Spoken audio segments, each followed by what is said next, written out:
pessoal, hoje nós vamos estudar um pouquinho sobre as reformas religiosas que aconteceram no século XVI lá na Europa. Então nós vamos estudar primeiro a Reforma Protestante, que foi uma divisão que aconteceu dentro da Igreja Católica, pessoas que não concordavam com o que estava acontecendo dentro da Igreja, e depois nós vamos estudar a Contra-Reforma, que foi a resposta que a Igreja Católica deu à Reforma dos Protestantes. Vamos lá? Então, pessoal, o que foi a Reforma Protestante? Aconteceu lá de um fulaninho chamado Martinho Lutero, que era um padre, estava na Alemanha, em Wittenberg, e ele vai ficar loucão com a Igreja Católica por algumas coisas que estão acontecendo. Então, ele é super fantástico, super pleno. Aí ele começa a pensar, não tá muito legal, né? O pessoal tá fazendo umas coisas aí que Deus não tá aprovando, Deus não vai gostar disso aí, não. Então, ele pensou. E pra tentar fazer as pessoas pensarem da mesma forma que ele, tentarem enxergar as coisas que ele estava vendo que não estavam certas na visão dele, ele fez o que a gente chama de 95 teses. O que é isso? São 95 frases onde ele vai dizer o que ele pensa. Então ele pega um pedaço de papel, coloca lá, ó, escreve as insatisfações dele, vai lá no mural da igreja em Wittenberg e prega as 95 teses. Imaginem vocês o bafafá que rolou depois. Por quê? Todo mundo começou a entender que ele estava fazendo uma crítica ao próprio Papa, porque ele dizia que a igreja tinha que, por exemplo, pegar o dinheiro que ela estava lucrando, que ela tinha em excesso, e construir, ao invés de construir igrejas, doar para os pobres. Imaginem vocês a loucura que foi isso na época, né? Ó, a mesma coisa que chegar hoje lá numa igreja rica, poderosa e dizer, ó, gente, vocês estão loucos? Peguem e doem todo o dinheiro que vocês estão usando aí nessa igreja para os pobres. Claro que tem muita gente que não vai se sentir nem um pouco feliz com esse discurso. E a Igreja Católica, gente, lembrem, nesse período era extremamente rica. Riquíssima. As igrejas eram luxuosíssimas, né? Até hoje, algumas dessas igrejas se mantêm, né? E são lugares, inclusive, de visitação, de tão maravilhosas que eram essas igrejas, né? E aí, o Martinho Lutero, ele fica indignado com isso, tá? Gente, o Martinho Lutero não era santo também, tá? A gente tem que ter cuidado quando a gente fala da história, pra gente não endeusar algumas pessoas e demonizar outras. Ou seja, dizer que umas eram boazinhas e outras eram malzinhas. Não é isso. A ideia é a gente entender por que ele estava tão chateado com a igreja e por que ele vai fazer esse movimento dentro da igreja católica para mudar algumas coisas que não vai dar certo e ele vai fazer uma igreja só para ele, tá? Na verdade, é um movimento que a gente vai entender como reforma protestante, justamente porque ele tenta mudar as coisas, mas não consegue. Daí ele é expulso da igreja e aí ele cria uma outra forma de religiosidade, tá? E várias outras que vêm depois.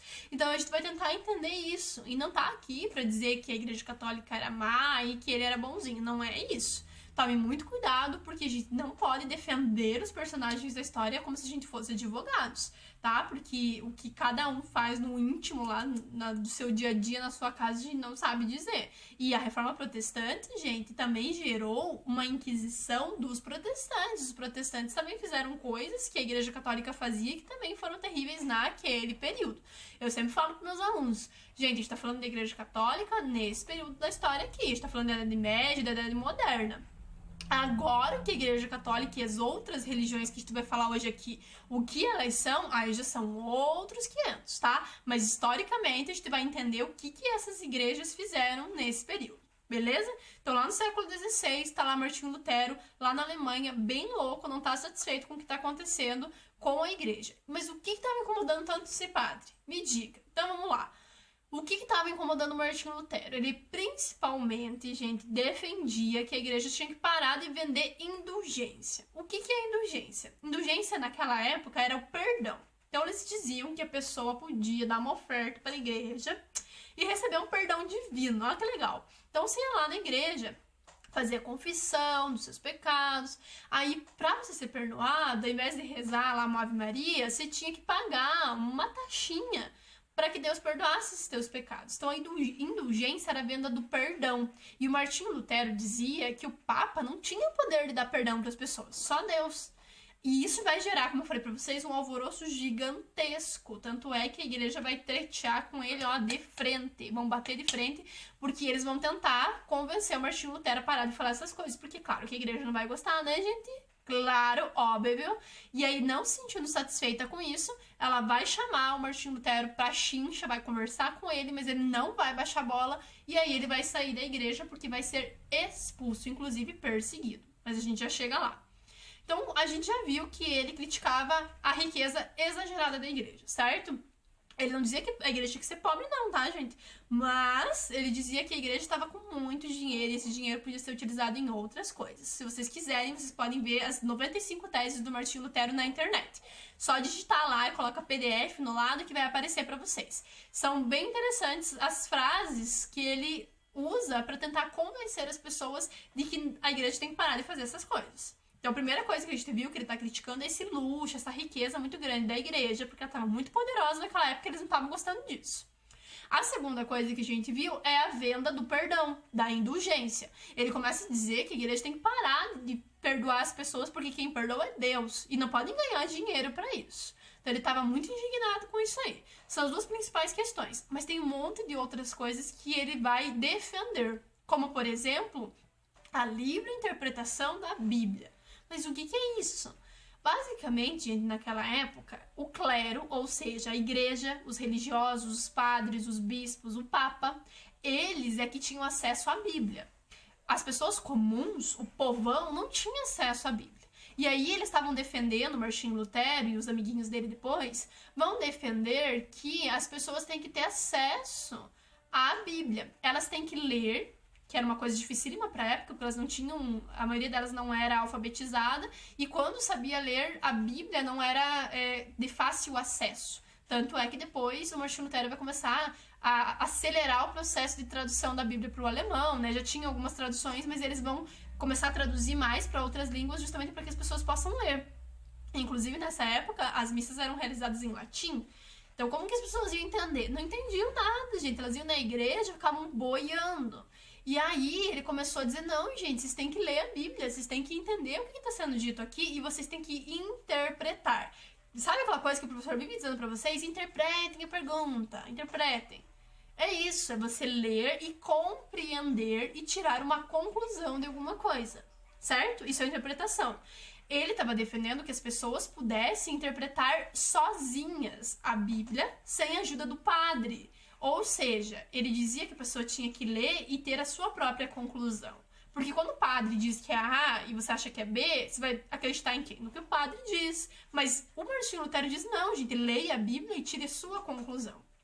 Isso é livre interpretação da Bíblia e por isso eles vão traduzir a Bíblia com mais intensidade para que as pessoas possam ler e tirar as suas próprias conclusões. Só que daí tem um detalhe, gente. O Martinho Lutero, ele tinha esse discurso, só que quando as pessoas pensavam diferente dele, dentro da igreja dele, ele mandava embora também, assim como a igreja católica fazia. Então percebam que naquela época, assim como hoje, as pessoas diziam uma coisa, mas faziam outra.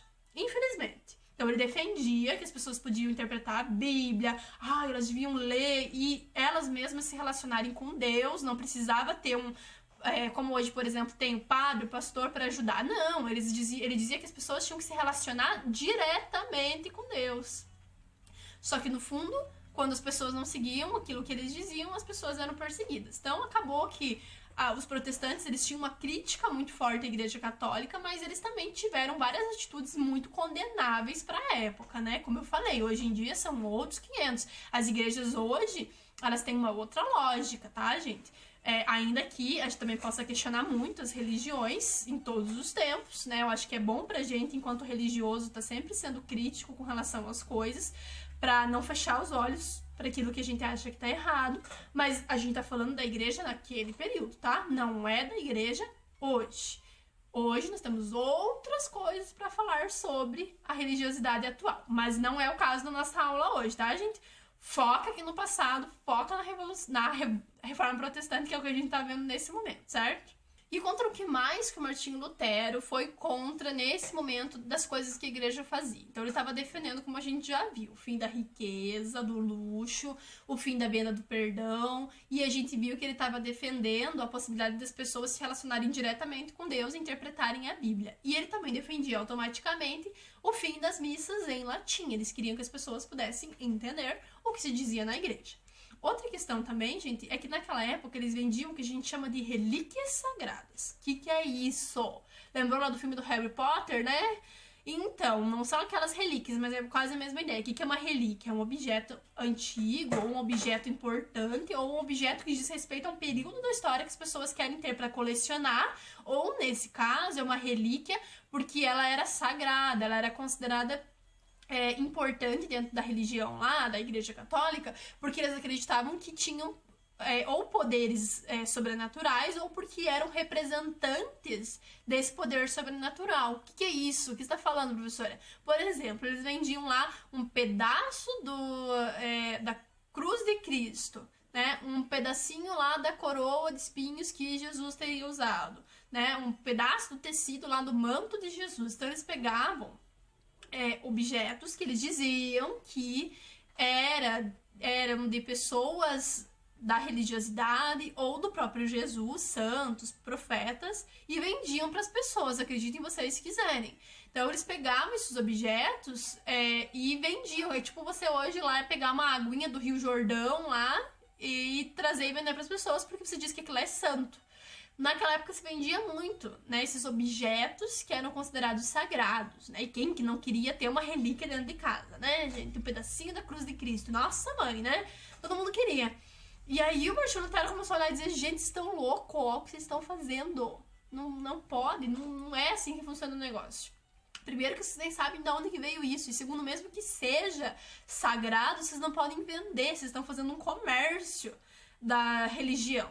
Então ele vai criticar muito isso e ele também automaticamente vai comprar briga, gente, com o rei, porque em certa medida ele está questionando o poder da igreja, e a igreja e o rei, amiguérrimos, claro que isso vai dar problema. Então no caso do Martinho Lutero, inclusive, ele vai comprar um problema direto com o rei, tá? E quais são as principais, então, coisas que o luteranismo, que é a religião do Martinho Lutero, vai defender? A gente já entende o que vai acontecer com o Martinho Lutero, tá? Mas o que ele vai defender de maneira geral? Então, a gente já viu que ele era contra um monte de coisa, tá? Beleza. Então, lá na Alemanha, em 1517, ele vai pregar as 95 teses e ele vai ir contra os abusos da Igreja Católica, ele vai defender o uso do latim nos cultos, ele quer que não tenha mais santos e imagens dentro da igreja, que é uma coisa bem interessante, que na época, gente, a Igreja Católica mantinha, né, muitas imagens dentro das igrejas, até hoje em algumas igrejas católicas, né, tem uma presença muito grande de imagens, de santos, enfim, e eles estavam indo contra isso, porque eles acreditavam que existia uma idolatria quase com relação a essas imagens, e ele dizia que isso era errado porque a gente só poderia adorar a Deus. Então ele defendia isso, tá, gente? Nós vamos falar um pouquinho das visões religiosas aqui hoje, mas vocês não precisam concordar. É só entender como que eles pensavam, porque a história permite que a gente abra um pouco a cabeça e entenda que existe um universo de visões, de pensamentos, de crenças diferentes das nossas. E a gente não é obrigado a concordar com tudo, mas é legal a gente conhecer para saber o que as pessoas pensam, por que pensam assim, beleza? Não precisa ficar com medo, preocupado com isso aí não. Ah, meu Deus, como assim? Né? O pessoal que não tá na sala no sétimo ano, que pra vocês esse vídeo tá sempre questionando, né? Ah, meu Deus, então não posso ir em igreja nenhuma. Não, gente, de maneira nenhuma. Pode ter a sua visão religiosa, pode ir na igreja, não tem problema nenhum. Você tá livre para pensar como você quiser. E aí, quando você se tornar adulto, que não é o caso agora, você vai decidir o que você vai fazer da tua vida. Se você vai seguir uma religião ou não, se você vai seguir, vai ser crítico com relação a ela, ou se você vai seguir cegamente, que também é um direito que você tem, de acreditar em absolutamente tudo, sem procurar questionar. É um direito que todos nós temos, e no Brasil a gente tem liberdade religiosa, a gente já viu isso várias vezes, tá? Então fiquem tranquilos, quando vocês tiverem idade suficiente para decidir, vocês vão saber tomar a decisão certa do que vocês vão acreditar, ou se vão acreditar em alguma coisa, porque vocês também têm direito de não acreditar em nada, se vocês quiserem, ok? E outra coisa que eles criticavam, gente, o celibato clerical. O que é isto? Basicamente, naquela época, e até hoje, de certa maneira, a Igreja Católica diz que os padres não podem se casar, certo? Isso é celibato, virgindade, ou seja, padre não casa. E aí eles acreditavam que seria mais interessante, o Martinho Lutero dizia que seria mais interessante que o padre pudesse ter uma família, seria bom para ele. E a Igreja Católica dizia que não, porque tem a visão religiosa, por detrás disso. A ideia de que o padre, quando tá solteiro, ele pode se dedicar mais à igreja, o que faz muito sentido, mas também tem uma versão que é econômica, tem um interesse econômico por detrás, porque se o padre começasse naquela época a casar, ter muitos filhos, por exemplo, a igreja teria que dar herança para essa galera. Então, quem que ia ser dono das terras onde estava a igreja? Os filhos do padre? Então, isso geraria um problema, né, de herança de terra, quem ia ser dono de quê. Então, para a igreja não era interessante que eles se casassem, em vários sentidos, religiosamente falando, economicamente falando, e aí por conta disso era proibido esse casamento. Mas os protestantes, de maneira geral, não viam essa necessidade de o padre ou o líder religioso não se casar, por isso que não existia essa regra para eles. Tudo isso, então, Martinho Lutero defendia. O Martinho Lutero, como eu já falei para vocês, ele era um membro religioso da Igreja Católica, ele não estava exercendo o poder numa igreja, ele não estava liderando uma igreja naquele período, ele era teólogo, então ele trabalhava numa universidade, super chique, né? Então ele dava aulas e ele vai começar a disseminar, ou seja, espalhar essas ideias para todo mundo através dessas 95 teses que ele vai defender tudo isso que eu falei para vocês, tá? Então, nesse documento e em várias outras cartas, ele vai escrevendo tudo aquilo que ele defende. Só que, claro, ele vai comprar briga com o Papa Leão X vai expulsar ele da igreja. Isso a gente chama de excomunhão, quer dizer que ele é mandado para fora da igreja, agora ele não faz mais parte, ele não é mais membro. Imagine vocês, a pessoa precisa expulsar da igreja tem que, né, fazer uma revolução, que é o que ele vai fazer. Uma reforma, né? Ele vai tentar reformar, só que a igreja não vai aceitar. Então ele vai propor tudo isso que a gente viu. A igreja não vai gostar e vai dizer, olha, fulaninho, pega e vaza daqui. Não queremos você na nossa igreja. E ou você se retrata ou você vai ser perseguido. E aí, o Carlos V, que estava mandando lá na Alemanha na época, manda matar o Martinho Lutero. Só que daí ele foge e vai ser recebido pelo príncipe da Saxônia, o Frederico o Sábio. E aí ele vai ficar lá sendo protegido e vai começar a traduzir a Bíblia, vai começar a realmente formular, desenvolver a religião dele, que é o luteranismo, que tem todas essas características que a gente viu. Tudo aquilo que ele criticava na Igreja Católica, ele fez na igreja dele, né? Se ele dizia que não podia vender indulgência na igreja dele, eles não vendiam. Se ele era contra o celibato dos padres, na religião dele, podia ter casamento. Se ele defendia que tinha que ter uma livre interpretação da Bíblia na religião que ele criou, isso existia, como a gente viu, mais ou menos com uma certa liberdade, enfim.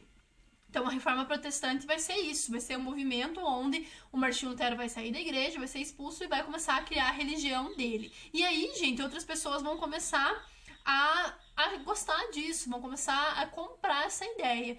Essas ideias do Martinho Lutero, é importante que vocês saibam, já existiam antes, tá, gente? Não foi só ele que questionou a igreja. Na Inglaterra, por exemplo, nós tínhamos dois caras que também começaram a questionar a igreja, sabendo de perdão, que era indulgência. Por exemplo, o John Hus e o John Wycliffe eram dois homens que já na Inglaterra, antes mesmo do Martinho Lutero, estavam questionando a igreja. Aí, claro, tem um monte de gente que também vai começar a questionar. Por isso que é uma reforma protestante que não é feita só pelo Martinho Lutero. Ele vai começar o processo, mas existia muita gente indignada com o que estava acontecendo na época, tá? E aí, beleza, acontece a reforma protestante, muita gente começa a gostar dessas ideias, e aí surgem outras igrejas, como, por exemplo, o calvinismo, com o Calvino. Então, o Calvino, gente, vai começar a desenvolver essas ideias do Martinho Lutero na Suíça, mais ou menos por volta de 1536. O João Calvino vai começar a dizer que as pessoas têm que seguir esses preceitos lá do Martinho Lutero, só que ele vai acrescentar outros. Então, o calvinismo, que é essa religião que vai surgir nesse momento, vai ter os mesmos princípios, as mesmas crenças do Martinho Lutero, que a gente já viu, né? Ele era contra o luxo da igreja, ele era contra a venda do perdão, ele defendia que as pessoas tinham que se relacionar diretamente com Deus, que não precisavam de intermediários, que só Deus podia perdoar, que as pessoas tinham que ler a Bíblia, que os padres podiam se casar. E aí o Calvino, concordando com o Martinho Lutero, também vai tirar os santos, os ídolos, né, as esculturas da religião deles, e eles vão usar a língua nacional, ou seja, em cada culto que fosse feito tinha que usar a língua que as pessoas falavam naquele lugar. E ele dizia uma coisa diferente, que a salvação das pessoas, gente, o que é isso? A vida eterna, que a igreja diz lá que vai acontecer, né, no futuro, quando Jesus voltar, né, que as pessoas vão poder ter uma vida eterna com Deus. O Calvino dizia que as pessoas eram predestinadas para essa vida eterna. O que é isso, professor? Meu Deus, que coisa difícil. Calma que é tranquilo, tá? É bem fácil de entender. O que ele dizia? Ele dizia que Deus tinha escolhido pessoas para serem salvas e terem essa vida eterna, e dizia que outras pessoas tinham sido escolhidas para não terem essa vida eterna. Então elas não iam poder viver eternamente com Deus. Depois que morressem, não teriam vida depois disso. Então ele dizia que as pessoas eram predestinadas para isso, ou seja, antes delas nascerem, elas já tinham esse destino. Não era uma coisa que elas escolhiam, acontecia sem elas quererem. Então isso é a teoria da predestinação, que é uma característica do Calvino, que é o calvinismo, ok? Ele também vai defender, gente, junto com os protestantes, o amor ao trabalho. Isso é muito interessante porque os católicos, eles não eram a favor do trabalho tanto quanto os protestantes. Eles, inclusive, diziam que se Deus abençoasse você, você não precisaria trabalhar, certo? Se você é uma pessoa que confia em Deus, você tem que esperar Deus prover. Já os protestantes, eles têm uma outra lógica. Eles defendem que o trabalho é o que que mostra que você ama Deus, é o que te dignifica, te torna uma pessoa boa. Então eles têm uma outra lógica, eles defendem muito trabalho que vai gerar acúmulo de riqueza. O que é isso? Dinheiro. Então os protestantes, eles eram bem capitalistas, eles emprestavam dinheiro, né? Eles faziam tudo que a Igreja Católica em termos de dinheiro não fazia. Porque o clero, a igreja era muito rica, e a nobreza, as pessoas que nasceram ricas, mas eles diziam que justamente se Deus deu para essas pessoas, elas tinham que se manter assim sem precisar trabalhar. Então os mais pobres, eles acabavam sendo mal vistos por conta do trabalho. Já para os protestantes, não, o trabalho era o que tornava o homem bom. E aí, para finalizar, nós temos uma outra teoria, que é o anglicanismo, né? Um outro ramo da igreja, digamos assim. Então, nós temos o Martinho Lutero com o luteranismo, o Calvino com o calvinismo. Então, ele vai dizer que as pessoas podem ser ricas. Inclusive, ele vai chegar a dizer que se você é abençoado por Deus, você é uma pessoa que tem boas condições financeiras, tá? E aí nós temos o último, que é o anglicanismo. O que é isso? O Henrique VIII, gente, lá na Inglaterra, vai começar a ouvir as histórias da Reforma e vai começar a gostar dessas ideias. E aí ele vai dizer o seguinte, que ele quer casar de novo, quer se separar e casar de novo, mas a Igreja Católica não permite. E aí o que ele faz? Ele faz a própria igreja dele, que é o anglicanismo. É uma igreja muito parecida com a Igreja Católica, tá? Só que quem manda na igreja é ele. Então esse é o exemplo lá na Inglaterra, beleza? E aí o Henrique VIII vai romper a amizade que ele tinha, ele vai acabar com a amizade com a igreja. Sabem que a igreja e os reis tinham que ter uma boa relação, como a gente já estudou, porque um precisava do outro. Mas nesse momento ele vai romper essa amizade com a igreja, vai tirar as terras que antes eles tinham dado para a igreja e vai tomar para ele essas terras, certo? E aí o que a Igreja Católica faz depois de tudo isso? Então a gente já estudou o que foi a Reforma Protestante, né? Esse movimento de luta dentro da Igreja Católica por mudanças, que não gerou as mudanças que o Martinho Lutero queria e as pessoas que estavam criticando a igreja queriam, e fez com que a igreja rompesse, se dividisse em várias outras religiões. Então é um monte de gente que sai da Igreja Católica e vai formar as suas religiões a partir de agora. O luteranismo, o calvinismo e o anglicanismo são os principais nesse momento, mas dessas religiões vão surgir várias outras depois, certo? E agora, para finalizar, o que a igreja vai fazer em resposta a isso? Ela vai ficar quieta lá de boa? Não, ela também vai dar uma resposta à altura. Ela vai reafirmar todos os dogmas. O que é isso? Tudo aquilo que a igreja acreditava. Isso a gente chama de dogma, doutrina. Então ela vai dizer, não, a gente continua acreditando nisso e vai ser assim. O padre vai ficar em celibato, eles vão continuar realizando missa em latim, as pessoas não vão ler a Bíblia, e é isso aí. Então nós vamos continuar fazendo exatamente tudo o que a gente fazia antes. Então eles vão reafirmar os dogmas e as crenças. É isso que eles vão fazer primeiro. Depois eles vão cuidar para realmente diminuir a venda das indulgências, porque eles começam a fazer algumas reuniões, que a gente chama de concílio. É uma espécie de uma assembleia, uma reunião, onde eles vão decidir o que vai ser feito da igreja. E nessas reuniões eles decidem que é melhor parar de cobrar indulgência. Então eles vão diminuindo aos poucos essa venda de indulgências e de relíquias sagradas, lembra aqueles objetos sagrados? E a igreja vai começar a se reorganizar. Então ela vai criar nesse momento o índice de livros proibidos, porque ela acha que as pessoas não podem ler certas coisas, porque senão elas vão começar a ter umas ideias erradas. E realmente, vocês sabem que o conhecimento faz as pessoas pensarem e questionarem, né, gente? Então a igreja pensou o quê? Vamos proibir as pessoas de lerem certos livros. Só que eles proibiam, às vezes, literatura, coisas que não eram necessariamente crítica à igreja, mas tudo que poderia, na visão deles, criticar a igreja, o poder de Deus, os homens ricos, a nobreza, eles não permitiam que as pessoas lessem. Queimaram muita coisa, inclusive, tá, gente? Então, esse é o índice de livros proibidos que a igreja vai criar. E a igreja também vai voltar a usar a Inquisição, que é aquele tribunal onde eles punem pessoas, sendo religiosas ou não, por não seguirem os preceitos, as visões religiosas. Então, se tem mandamentos na igreja e as pessoas não seguem, elas podem ser punidas por isso, certo? Então, eles voltam com o tribunal da Inquisição, que a gente já estudou lá na Idade Média.